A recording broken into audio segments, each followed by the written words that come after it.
guys, bersama saya lagi dalam Alright Nopod Channel. Sahabat-sahabat semua, apa yang mengherankan kita adalah kenapa Parti PAS yang dikatakan oleh Muhyiddin Yassin sebagai parti ajaran sesat ini begitu marah dan berang dengan Parti UMNO, sahabat-sahabat semua. Sedangkan mereka sebelum ini yang beria-ia sangat, sehingga mereka menangis, bergolek-golek, menangis kerana tertubuhnya Muafakat Nasional.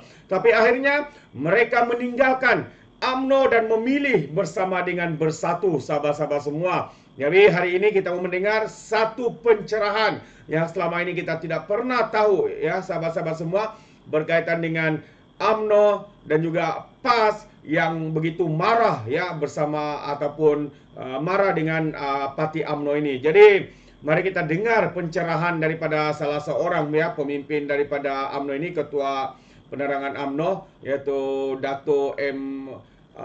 Muhammad Zaidi ya. Jadi tanpa membuang masa, mari kita dengar bersama pencerahan beliau ini berkaitan dengan isu PAS marah kepada UMNO. Jadi inilah yang dimarahi sangat oleh pihak PN sekarang ini, tuan-tuan.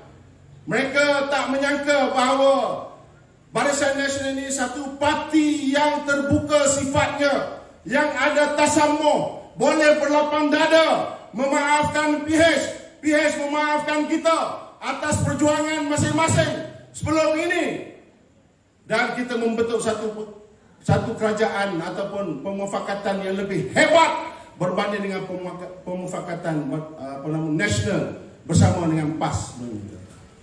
Sebab itulah PAS dia marah sangat dengan kita, tuan-tuan, sehingga kan dia fikir apa poin dia nak memecah belahkan orang UMNO supaya mereka ini tidak bersetuju dengan keputusan yang dibuat oleh UMNO, Barisan Nasional, untuk bersama dengan PH ini, tuan-tuan.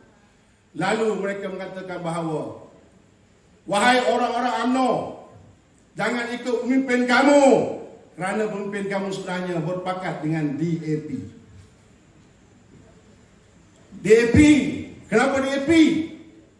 Dia kata DAP ini adalah penentang agama Islam. DAP ini menyebabkan agama Islam terbantut.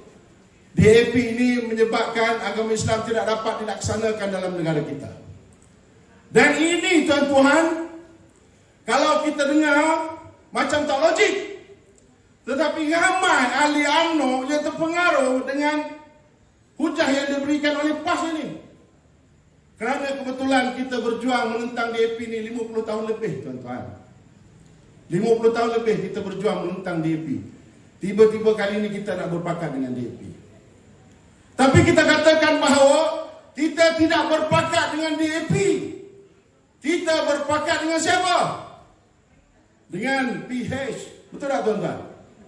Kalau kita berpakat dengan DAP, dah tentulah yang menjadi presiden PH itu adalah orang DAP. Tapi yang menjadi presiden PH itu adalah Anwar Ibrahim. Tuan-tuan ada masalah nak berpakat dengan PKR? Tak ada masalah. Tuan-tuan ada masalah nak berpakat dengan Amanah? Tak ada masalah. Saya beritahu pada tuan-tuan, dan tuan-tuan pun dah sedia maklum, ini adalah sebagai peringatan sahaja. Kalaulah kita betul-betul nak berpakat dengan DAP, berapa kursi DAP yang diperolehi dalam pilihan raya yang ke-15 yang lepas? Mereka hanya memperolehi berapa? 40 kursi. Sedangkan kita hanya memperolehi 30 kursi. Kalau 30 dicampur dengan 40, hanyalah 70 kursi saja, tuan-tuan. 70 kursi ini tidak mampu untuk membentuk kerajaan, tuan-tuan. Kerana simple majority untuk membentuk kerajaan selepas pilihan raya adalah sebanyak 112 kursi.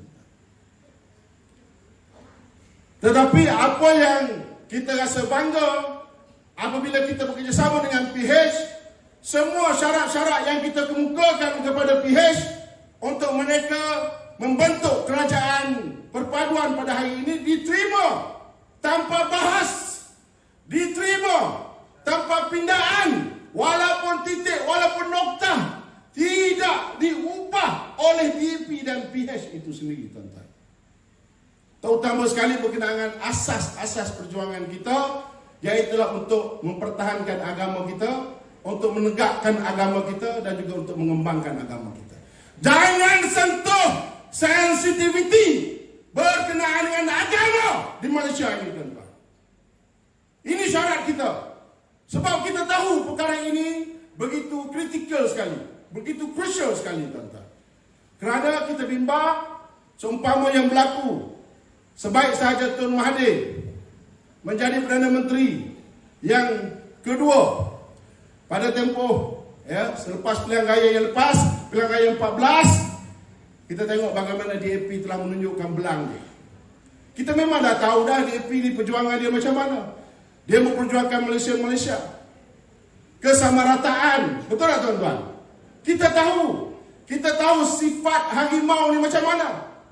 Membaham sifat buaya ni macam mana. Membaham, tapi kita kena ingat bahawa yang buah-buah sini, tuan-tuan, ada orang boleh jinakkan, tuan-tuan. Mereka bersama dengan Mahathir tak boleh nak kontrol mereka, tuan-tuan. Tapi mereka bersama dengan kita, adakah dalam tempoh masa yang sama, iaitu antara 6 bulan ke 7 bulan pertama selepas kerajaan dibentuk, adakah kita nampak sifat-sifat liar mereka, tuan-tuan? Nampak tak mereka cuba membangkitkan isu-isu yang sensitif tentang agama? Ada DAP membangkitkan perkara itu? Tidak ada, tuan-tuan.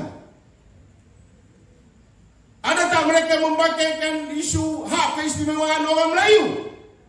Tak ada, tuan-tuan. Adakah mereka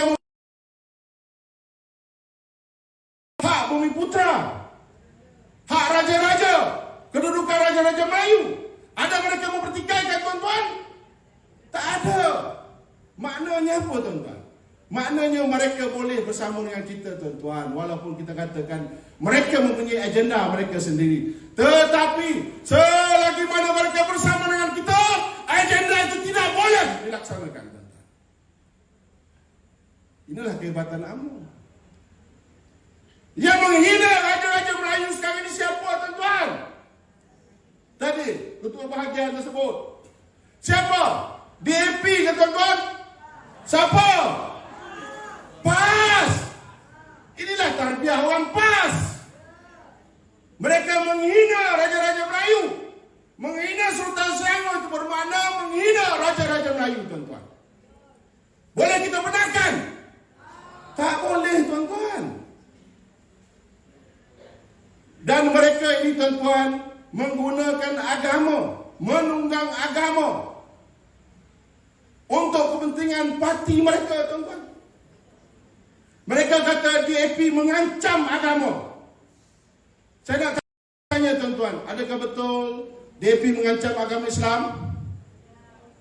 Jawab soalan saya, tuan-tuan. Ikhlas? Tidak. Berapa ramai, saya nak tanya, berapa ramai rakyat Malaysia yang telah dikafirkan oleh DAP? Berapa ramai rakyat Malaysia yang telah dikafirkan oleh DAP, tuan-tuan? Yang telah dimurtadkan oleh DAP, berapa ramai? Tak ada, tuan-tuan. Tak ada. Ya. Tak ada seorang pun rakyat Malaysia beragama Islam ini dimurtadkan oleh DAP. Tetapi parti PAS, tuan-tuan, 3.8 juta dikafirkan, tuan-tuan. Semua ahli UMNO dikafirkan oleh mereka ini, tuan-tuan. Mereka lah yang menentukan syurga neraka, tuan-tuan. Apa yang dikatakan oleh pemimpin mereka, ada dalil mereka. Kita buat tak boleh, mereka buat boleh. Kita buat haram, mereka buat halal. Ini undang-undang apa, tuan-tuan? Hukum apa ni? Hukum cacar merbah, tuan-tuan. Jadi adakah kita nak berdiam diri, membiarkan mereka mempengaruhi ahli UMNO dan juga rakyat seluruhnya, khususnya pengundi-pengundi di negeri Selangor ini, dengan fatwa yang bukan-bukan seumpama ini, tuan-tuan? Nak kita biarkan? Dan tentu kita tak nak biarkan. Lebih-lebih lagi dalam negeri Selangor ini, tuan-tuan, adakah kita nak membiarkan PAS ini menjadi sebahagian daripada pemerintah di negeri Selangor ini? Nak ke tidak, tuan-tuan? Tapi tuan-tuan kena ingat, di Dong Si Jangkang ini PAS menang besar. Betul tak? Kalau kita nak rampas balik Dong Si Jangkang ini, tuan-tuan, kalau kita nak rampas balik Dong Si Jangkang ini, tuan-tuan, kita kena lipat gandakan usaha kita. Kalau sebelum ini kita pergi berkempen, mungkin pukul 10 malam dah balik. Dalam tempoh kempen ini, kita minta isteri bagilah kebenaran suami untuk keluar sampai pukul 4 pagi. Boleh? Punya dalam tekak aja. Boleh. Tidur luar lah. Bagilah kebenaran. Sebab apa? Sekarang ni orang kita suka makan malam. Pukul 12 malam boleh makan lagi kat kedai-kedai. Jadi suami itu pergi duduk kat situ, pujuk mereka supaya undi Barisan Nasional. Jangan salah sangka. Apa pun tuan-tuan, buatlah gerak kerja yang lebih berlipat kali ganda untuk memastikan kemenangan kita. Dan saya bagi tahu pada tuan-tuan bahawa apa pun jumlah yang kita dapat bertanding dalam negeri Selangor ini, semua jumlah itu, kawasan-kawasan yang kita bertandingkan itu sangat memerlukan undi daripada pihak rakan-rakan kita ataupun penyokong-penyokong mereka, penyokong-penyokong PH. Kita kena ingat, jangan kita rasa mendabik dada. Kita tak pedulikan dengan PH. Jangan kita undi PH, tidak. Kita lebih banyak memerlukan mereka berbanding dengan mereka memerlukan kita. Ini adalah satu hakikat yang bukan lagi rahsia.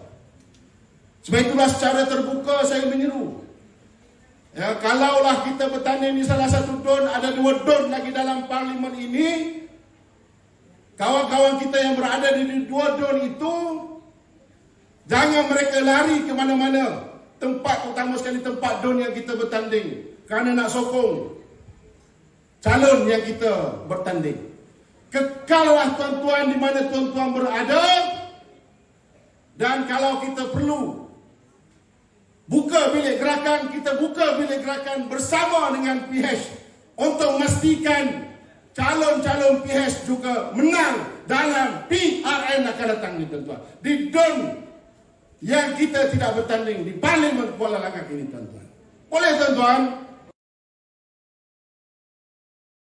Saya pergi ke bahagian yang lain. Dia kata, macam mana kita nak bawa bendera siapa kalau kita tak bertanding? Kita bawa bendera PH lah. Sebab PH pun akan bawa bendera kita kalau mereka tidak bertanding. Betul tak, tuan-tuan? Boleh bawa bendera PH? InsyaAllah, kita bukan bawa bendera roket. Dalam kertas undi nanti, mana-mana don yang tidak bertanding, Barisan Nasional tidak bertanding, logo Barisan Nasional tidak ada di situ. Yang kita kena pangkat adalah logo PH. Di tempat mana Barisan Nasional bertanding, orang PH kena pangkat logo Dacing. Nanti cari BN, tak ada dalam. Ya. Jadi adil lah, tuan-tuan. Kita pangkal mereka, mereka pangkal kita. Jangan kita pandai-pandai pergi naikkan bendera Barisan Nasional di tempat yang BN tidak bertanding, kerana itu menyalahi peraturan pilihan raya, tuan-tuan. Jangan pula kita kerana taksub dengan BN kita buka bilik gerakan, letak logo Barisan Nasional di kawasan yang PH bertanding. Itu tak betul, tuan-tuan. Jadi sekarang ni jangan kita berbelah bagi lagi. Saya katakan kepada tuan-tuan bahawa pemufakatan antara kita dengan PH kali ini insya-Allah akan mengeluarkan kita daripada belenggu kita sebagai pembangkang selama 3 penggal, tuan-tuan.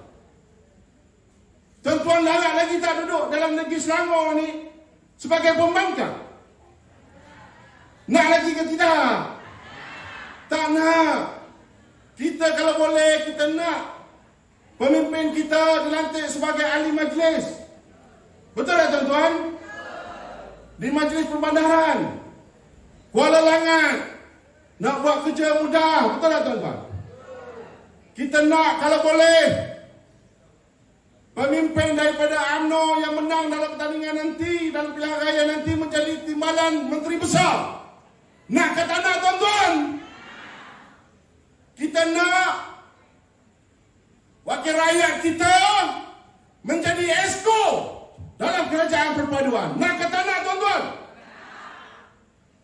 Kita nak peruntukan yang sama juga diberikan kepada wakil-wakil rakyat kita dan juga penyokong-penyokong kita, seumpama yang diterima oleh pihak PH. Betul tak tuan-tuan?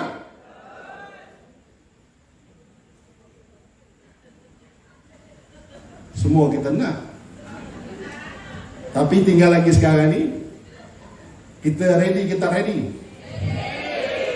Kalau macam ni lah tuan-tuan, saya rasa insya-Allah ya, nothing impossible. Kata Muhammad Ali, nothing impossible. Impossible is nothing. Cakap jauh kita pula. Maknanya apa? Maknanya tidak ada yang mustahil. Tidak ada yang mustahil. Ya. Sesuatu yang kita katakan mustahil itu sebenarnya tidak ada. Dan mustahil itu sebenarnya tidak ada.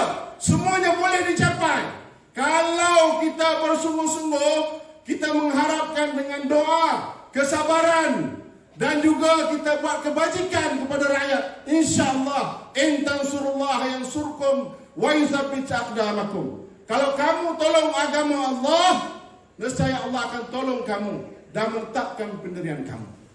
InsyaAllah kita yakin bahawa kita akan mengakhiri kemarau kekalahan kita dalam negeri Selangor.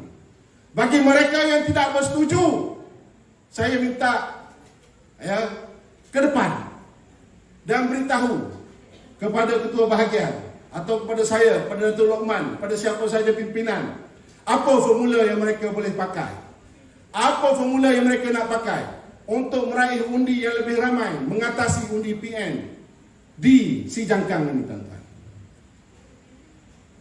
Apa formula yang mereka boleh pakai? Kecuali kita berpakat dengan salah satu daripada parti lawan kita, sama ada PN ataupun PH. Tapi kalau diberikan pilihan kepada tuan-tuan, tuan-tuan nak berpakat dengan siapa? PN ke PH? Jawablah. PH. Siapa yang nak berpakat dengan PN angkat tangan? Tengok, Datuk Zulihan. Tidak ada seorang pun dari Kuala Langat ni yang nak berpakat dengan PN. InsyaAllah, tuan-tuan yang dirahmati Allah, Datuk Lokman akan berhujah dengan panjang lebar lagi pada malam ini. Saya hanya mukadimah saja, ya, kerana saya nak menemani Datuk Lokman, ya, dan saya nak menyampaikan kepada tuan-tuan ya, beberapa info tentang negeri Selangor ini, khususnya berkenaan kedudukan kerusi. Saya katakan kepada tuan-tuan, di kawasan saya sendiri di Bangi walaupun majoriti Melayu di situ 76%, saya sendiri ataupun kursi Sungai Raman itu ya, tidak dipertandingkan oleh Barisan Nasional.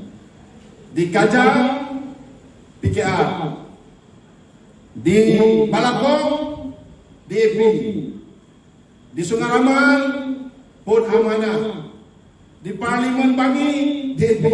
Ada 4 kursi, 1 parlimen, 3 don, ya. 1 kursi pun tidak dapat kepada Barisan Nasional. Tetapi bagi saya tuan-tuan, tidak ada apa-apa masalah.